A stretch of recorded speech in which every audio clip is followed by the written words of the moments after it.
In America, staying late at the office means you are dedicated.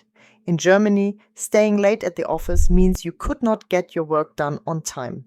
That difference sounds small. It is not.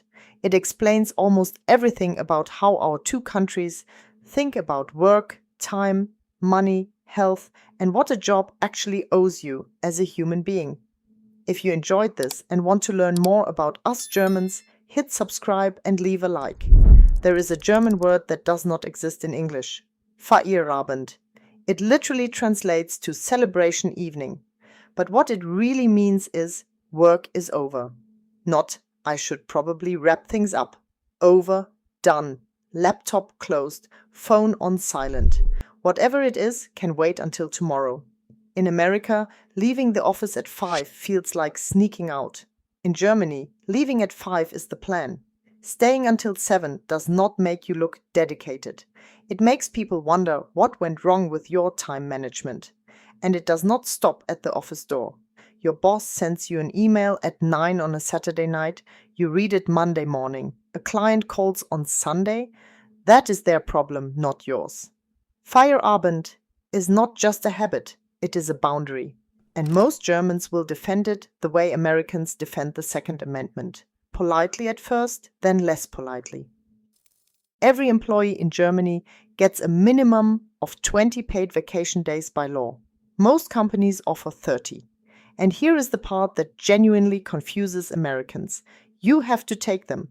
This is not optional. This is not a perk your manager can quietly discourage. German labor law says you must use your vacation. If you do not plan it, HR will contact you, not to ask nicely, to tell you that untaken vacation is a legal liability for the company, and you need to book it now. In America, people earn vacation days and then let them sit there. They feel guilty. They worry about falling behind. They check emails from the beach and call it time off. There is even a name for it, the American vacation problem. In Germany, there is no vacation problem. There is a 3-week trip to Italy in August, and the entire department knows not to call. Your out-of-office reply does not say, I will respond as soon as possible. It says, I am on vacation until September 1st. For urgent matters, contact my colleague. And nobody considers anything urgent enough to actually do it. In America, most jobs work on something called at-will employment. Your employer can fire you on a Friday afternoon for no reason at all. No warning, no explanation. Pack your things, security walks you to the door. Good luck out there. In Germany, that would be illegal. Letting someone go here is a process. And by process, we mean months, sometimes years. An employer has to prove the termination is justified, and the reasons better be serious. Poor performance alone often does not cut it. The company has to show they warned you, offered you training, tried to move you to a different position, and that there was genuinely no other way. Then there is the Betriebsrat, the Works Council. Most companies above a certain size have one. It is an elected body of employees that has to be consulted before anyone gets fired. They can object, they can delay, they can make the entire process so uncomfortable that many employers would rather negotiate a severance package than follow through. And if you still believe your termination was unfair, you sue. Kündigungsschutzklage, wrongful termination lawsuit. German labor courts handle thousands of these every year. And employees win a lot. In America, there is one path to a respectable career. College. No degree, something went wrong. That is the assumption. In Germany, there is a second path that carries equal respect, sometimes more. It is called an Ausbildung, a dual apprenticeship. 3 years of learning a trade, splitting your time between a company and a vocational school. You get paid while you learn. And when you are done, you have a qualification that employers actually want. Electricians, bakers, bankers, mechatronics technicians, all trained through this system. And if you keep going, you earn the title of Meister. Master craftsman. A Meister can open their own business, train the next generation, and in plenty of trades earns more than someone with a university degree sitting in an office. Nobody in Germany looks down on a plumber. A plumber with a Meister title has completed 3 years of training plus another year or 2 on top. That is not a backup plan. That is a career. And while we are on the subject of titles, we take them seriously. If you earned a doctorate, it goes on your identification card, on your mailbox, on your doorbell. Dr. Muller is not what the hospital calls you. It is what the mailman calls you. In America, only medical doctors insist on the title. In America, people drag themselves to work sick. Not because they want to, because they are afraid of what happens if they stay home.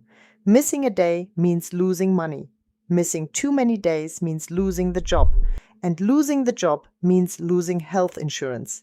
Because in America, your insurance is tied to your employer. In Germany, that sentence does not even make sense to us. You are sick? Stay home. See a doctor, get a note, send it to your employer.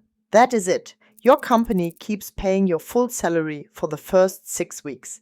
After that, your health insurance picks it up. And your health insurance does not come from your employer in the first place. In Germany, everyone is insured, automatically. It is built into the system from the day you are born. You do not apply for it. You do not choose between paying rent and paying premiums. You are covered because you exist. Lose your job, you do not lose your insurance. You stay covered, and on top of that, you receive Arbeitslosengeld, unemployment benefits, a percentage of your previous salary paid while you look for something new, not forever, but long enough that losing a job does not mean losing your apartment. And since we are talking about what workers are owed, Germany has a legal minimum wage, currently over 12 euros an hour. Not a suggestion, not a state-by-state patchwork. A national floor that applies everywhere. Employers who pay less are breaking the law. In America, losing your job can mean losing your life as you know it. In Germany, losing your job means paperwork. Germans work an average of 1,340 hours per year. Americans work over 1,800. That is almost 3 full months more. And yet Germany is the 4th largest economy on the planet. German companies export more per capita than almost any country on earth. The cars, the machines, the engineering, all of it built by people who go home at 5, take 30 days off, and will sue you if you fire them without a very good reason. Americans often ask us how that is possible. How can you work less and still compete? And every time the answer is the same. We do not work less. We just do not confuse being at work with actually working. In Germany, your job pays you. It insures you. It gives you time off. It cannot get rid of you on a whim. And when you are done for the day, you are done. Not because Germans do not care about their careers, but because we believe that a person who actually rests works better than a person who never stops.